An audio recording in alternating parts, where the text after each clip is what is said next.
एक दोस्त का कमेंट आया था कि एसी और डीसी बोर्ड के बारे में बताएं कि एसी बोर्ड कैसे पहचानें और डीसी बोर्ड कैसे पहचानें। तो आज मैं इसी के बारे में डिटेल में आप लोग को बताऊंगा कि एसी बोर्ड या डीसी बोर्ड क्या होता है। तो दोस्तों एक बात आप लोग समझ लीजिए कि सभी बोर्ड डीसी ही होता है, लेकिन बोर्ड दो तरह का आता है। एक बोर्ड होता है जिसमें एसएमपीएस सप्लाई साथ में लगा होता है, उसमें डायरेक्ट 220 वोल्ट एसी दिया जाता है। और दूसरा बोर्ड जो होता है उसमें ट्रांसफार्मर से सप्लाई दिया जाता है स्टेप डाउन करके। तो वो दो तरह का बोर्ड आता है। तो ट्रांसफार्मर वाले बोर्ड को डीसी समझ लेते हैं और एसएमपीएस वाले बोर्ड को एसी समझ लेते हैं, लेकिन सभी बोर्ड डीसी पे ही काम करता है। अब देखिए जैसे कि हमारे पास ये एक बोर्ड है, अब इसमें एसएमपीएस सप्लाई साथ में लगा हुआ है। तो इस बोर्ड में क्या है कि हम डायरेक्ट एसी 220 वोल्ट सप्लाई देंगे, लेकिन वहीं पे ये जो बोर्ड है इस बोर्ड में देखिए डायरेक्ट हम एसी 220 वोल्ट नहीं दे सकते, तो इसमें ट्रांसफार्मर से सप्लाई देंगे। इसी में कंफ्यूज रहते हैं कि ये डीसी मान लेते हैं और इसको एसी मान लेते हैं, लेकिन ये भी बोर्ड डीसी पे ही काम कर रहा है और ये भी बोर्ड डीसी पे ही काम कर रहा है। अब देखिए कि डायरेक्ट एसी जो सप्लाई दिया जाता है 220 वोल्ट, उस बोर्ड को कैसे पहचानेंगे, तो उसका अलग ही पहचान होता है। देखिए यहाँ पे एक एसएमपीएस लगा हुआ है, यहाँ पे चौक लगा हुआ है। तो इसमें कई कंपोनेंट ऐसा लगा हुआ है जिसको देख के हम लोग पहचान सकते हैं कि इसमें 220 वोल्ट एसी सप्लाई दिया जाएगा। तो सबसे आसान तरीका क्या है कि इसको कैसे पहचानेंगे कि हम इसमें 220 वोल्ट एसी देंगे। तो देखिए यहाँ पे सबसे पहले कंडेंसर को पकड़िए। एसएमपीएस सप्लाई है सबसे बड़ा वाला कंडेंसर, जहाँ पे देखिए लगा हुआ है। अब ये एसएमपीएस सप्लाई है तो इसमें 220 वोल्ट एसी दिया जाएगा। तो 220 वोल्ट जिस बोर्ड में डायरेक्ट दिया जाएगा, जिसमें एसएमपीएस सप्लाई लगा होगा, उसी में 220 वोल्ट दिया जाएगा। उस बोर्ड में सप्लाई वाले सेक्शन में यूएफ कम और वोल्ट ज़्यादा लगा रहेगा कैपेसिटर का। जैसे कि यहाँ पे देखिए 450 वोल्ट 47 यूएफ, यानी कि 450 वोल्ट और 47 यूएफ। तो ये वोल्ट ज़्यादा है, यूएफ कम है। इसका मतलब क्या है कि ये एसएमपीएस के पावर सेक्शन में सबसे बड़ा कैपेसिटर 400 वोल्ट का या 450 वोल्ट का लगा होगा और 47 यूएफ लगा है, ऐसे यूएफ कम होगा और वोल्ट ज़्यादा होगा। ठीक है, अभी मैं आप लोग को दिखाता हूँ। यहाँ पे ये देखिए ट्रांसफार्मर से चलने वाला, इसमें क्या है, यहाँ पे आप लोग देखेंगे ये 47 तो यूएफ 25 वोल्ट, यानी कि इसका वोल्ट कम है और यूएफ ज़्यादा है। तो इसका मतलब क्या है कि ये ट्रांसफार्मर से सप्लाई दिया जाएगा। अब इसमें कैपेसिटर देखेंगे तो देखिए यहाँ पे क्या लिखा हुआ है, 1000 यूएफ 35 वोल्ट। तो इसमें भी ट्रांसफार्मर से ही सप्लाई दिया जाएगा, यानी कि ये 12 वोल्ट की सप्लाई का सर्किट है। अब देखिए ये एक सर्किट है जो कि चार्जर का है। अब देखिए इसमें इसके जैसा एसएमपीएस नहीं है, ये चौक भी नहीं है, कुछ भी नहीं लगा हुआ है, लेकिन इस बोर्ड में भी डायरेक्ट सप्लाई दिया जाएगा। तो इसका पहचान क्या है कि यहाँ कैपेसिटर देखेंगे तो देखिए 400 वोल्ट 2.2 यूएफ, यानी कि 400 वोल्ट लगा है। तो 400 से प्लस में वोल्ट लगा होगा, उसमें डायरेक्ट एसी सप्लाई दिया जाएगा।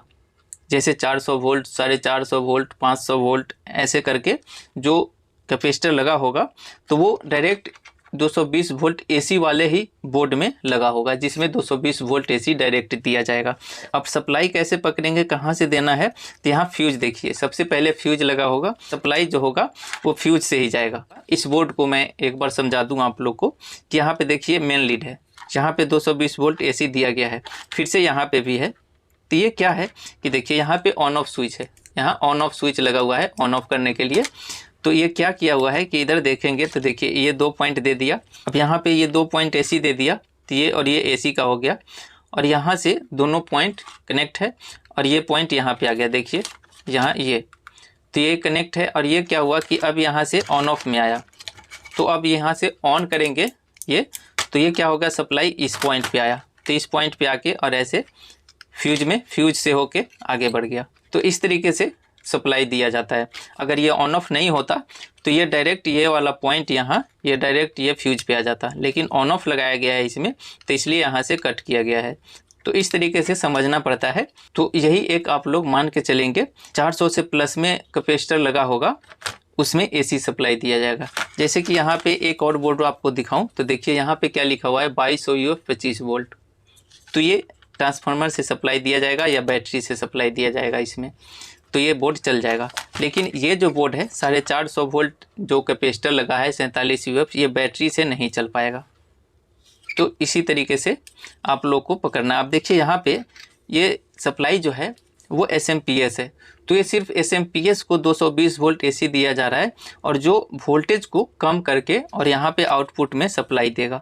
अब ये क्या है कि SMPS का एक और बेनिफिट है कि SMPS सप्लाई बना के और डिफरेंट वोल्टेज निकाल सकते हैं, इसलिए SMPS का यूज किया जाता है। ये बोर्ड क्या है कि इसमें सिर्फ एक ही तरह का वोल्टेज चाहिए, जैसे कि 12 वोल्ट चाहिए इसमें तो 12 वोल्ट ही चाहिए, कहीं और कोई वोल्टेज नहीं चाहिए। अगर FM मॉड्यूल लगा हुआ है एम्पलीफायर में, जैसे कि ये 4440 का बोर्ड है, तो इसको प्रॉपर 12 वोल्ट चाहिए, लेकिन FM मॉड्यूल को 5 वोल्ट चाहिए, तो उसके लिए 78.5 का यूज कर दिया जाता है और ये काम हो जाता है। लेकिन इसमें देखिए मैं आपको दिखाऊं तो यहाँ पे देखिए कितनी सारे वोल्टेज है। देखिए यहाँ पे 12 वोल्ट, यहाँ पे -12 वोल्ट, यहाँ पे ग्राउंड, यहाँ पे 5 वोल्ट, फिर यहाँ पे ग्राउंड, यहाँ पे 3.3 वोल्ट आपको दिख रहा होगा, फिर ग्राउंड, यहाँ पे 5 वोल्ट। तो ऐसे करके अलग अलग तरह से वोल्टेज चाहिए तो SMPS बोर्ड का यूज किया जाता है। तो ये सब यहाँ से DC आउट हो रहा है, यहाँ से AC इन हुआ, लेकिन SMPS DC ही, ये 4 डायोड लगा है, यहाँ से ये DC हो जाता है। कैपेसिटर आप लोग को पता है, ये पोलराइज कैपेसिटर है, वो DC पे ही काम करता है, ये कैपेसिटर कभी AC पे नहीं काम करता है। ये 450 वोल्ट का है, लेकिन ये DC ही इसको मिल रहा है, तभी ये काम कर रहा है। तो ये डायोड के बाद से DC हो जाता है, तो हर बोर्ड DC होता है। सिर्फ फ़र्क ये होता है कि SMPS सप्लाई उसमें लगा है तो डायरेक्ट उसमें 220 वोल्ट AC दिया जाता है, बाकी और कोई बात नहीं है। तो आप लोग को ऐसे ही पकड़ना है। 400 वोल्ट से ऊपर का कैपेसिटर लगा है तो समझिए कि उसमें डायरेक्ट 220 वोल्ट AC दिया जाएगा, लेकिन समझ के देना है, ऐसा नहीं कि डायरेक्ट जोड़ देना है, उसको फिर भी समझना है। एक मैंने तरीका बताया कि इस तरीके से पहचाना जाता है। बाकी इस लाइन में जैसे जैसे आप लोग टाइम बिताएंगे अनुभव बढ़ेगा और हर चीज़ आप लोग समझ जाएंगे। तो नए नए में बहुत कन्फ्यूजन होता है, लेकिन विश्वास करिए इस लाइन में जुड़े रहेंगे तो आप लोग को सारा कन्फ्यूजन दूर हो जाएगा। तो यही आज का वीडियो था, आशा करता हूँ आप लोग समझ गए होंगे। फिर भी कोई सवाल या सुझाव हो तो कमेंट ज़रूर करिएगा। वीडियो पसंद आया हो तो लाइक शेयर ज़रूर करिएगा। चैनल पे नए हैं, ऐसे ही वीडियो देखना चाहते हैं तो चैनल को सब्सक्राइब करके बेल घंटी को ज़रूर दबा लीजिएगा, ताकि जब भी कोई वीडियो पब्लिश हो तो आप लोग को नोटिफिकेशन मिल जाए। तो मिलते हैं ऐसे ही नेक्स्ट वीडियो में। जय हिंद, जय भारत, थैंक यू।